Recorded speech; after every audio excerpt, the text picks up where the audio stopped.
இந்த பதிவை கேட்டுக்கொண்டிருக்கும் நல்ல உள்ளங்களுக்கு உங்கள் சுவாமிநாதன் ஜோதிடரின் அன்பான வணக்கங்கள். இன்றைக்கு நம்ம யூடியூப் சேனல்ல கடன் பிரச்சனை தீர்க்கும் கார்த்திகை செவ்வாய்க்கிழமை வழிபாடு பத்தி சொல்ல போறேன். அதற்கு முன்னாடி நம்ம யூடியூப் சேனலை யாரெல்லாம் சப்ஸ்கிரைப் பண்ணலையோ சப்ஸ்கிரைப் பண்ணுங்க, ஷேர் பண்ணுங்க, லைக் பண்ணுங்க. இப்ப பதிவுக்குள்ள போயிடலாம். கடனால் பாதிக்கப்பட்ட ஒவ்வொரு நபருக்கும் கடன் வாங்குவது எவ்வளவு பெரிய தவறு என்பது தெரிந்திருக்கும். கடன் வாங்கிய பிறகுதான் அதனால் ஏற்பட்ட அவமானங்களும் அசிங்கங்களும் எப்படியாவது இந்த கடனை திரும்பி கொடுத்து விட வேண்டும், திரும்பவும் கடன் வாங்கவே கூடாது என்று நினைப்பார்கள். இப்படி எத்தனையோ பேர் நினைத்திருந்தாலும் அந்த கடனை திரும்பி கொடுப்பதற்குரிய வழி என்பதை கிடைக்காமலேயே இருக்கும். அந்த வழியை பெற செய்வதற்கு உதவக்கூடிய கார்த்திகை செவ்வாய்க்கிழமை வழிபாட்டை பற்றி தான் இந்த ஆன்மீகம் குறித்த பதிவின் மூலம் தெரிந்து கொள்ளப் போகின்றோம். மக்களே, அடிமுடி காணாத தீப சுடரொளியாக சிவபெருமான் காட்சியளித்த மாதமாக கார்த்திகை மாதம் திகழ்கிறது என்பதால் தான் இந்த கார்த்திகை மாதத்திற்கு தீப மாதம் என்று பெயர் வந்தது. அதனால்தான் நாம் செய்யக்கூடிய எந்த வழிபாட்டாக இருந்தாலும் அந்த வழிபாட்டில் கண்டிப்பான முறையில் தீபம் என்பது இடம்பெற்றிருக்கும். அப்படிப்பட்ட கார்த்திகை மாதத்தில் ஒவ்வொரு நாளும் சிறப்பு மிகுந்த நாளாகவே கருதப்படுகின்றது. அதிலும் கார்த்திகை மாதத்தில் வரக்கூடிய செவ்வாய்க்கிழமை என்பது மிகவும் பிரசித்தி பெற்ற தினமாகவே திகழ்கின்றது.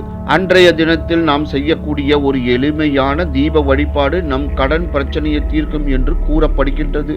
இந்த தீப வழிபாட்டை நாம் கார்த்திகை மாதத்தில் வரக்கூடிய செவ்வாய்க்கிழமை அன்று செய்ய வேண்டும். காலை 8 மணியிலிருந்து 9 மணிக்குள் மற்றும் மதியம் 12 மணியிலிருந்து 1 மணிக்குள், இரவு 7 மணியிலிருந்து 8 மணிக்குள், இந்த 3 நேரங்களில் ஏதாவது ஒரு நேரத்தை தேர்வு செய்து கொள்ளுங்கள்.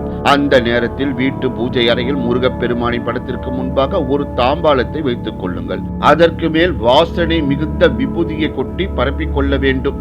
அதற்கு நடுவே ஒரு அகல் விளக்கை வைத்து நெய் ஊற்றி சிகப்பு திரி போட்டு தீபம் ஏற்ற வேண்டும். பிறகு அந்த தீப சுடர் ஒளியை பார்த்த வண்ணம் முருகப்பெருமானை மனதார நினைத்து கொண்டு உங்களுடைய கடன் பிரச்சனைகள் முற்றிலும் தீர வேண்டும் என்று வேண்டிக் கொள்ளுங்கள். இந்த வழிபாட்டை செய்யும் போது உங்களால் இயன்ற அளவு ஏதாவது ஒரு பொருளை நெவேத்தியமாக வைக்க வேண்டும். அப்படி எதுவுமே இல்லை என்னும் பட்சத்தில் ஒரு டம்ளர் தண்ணீராவது வைக்க வேண்டும். இந்த வழிபாட்டை நிறைவு செய்த பிறகு அந்த 1 மணி நேரம் முழுவதும் அந்த தீபம் வீட்டிலேயே எரிய வேண்டும். 1 மணி நேரம் கழித்து அதை குளிர வைத்து விடலாம்.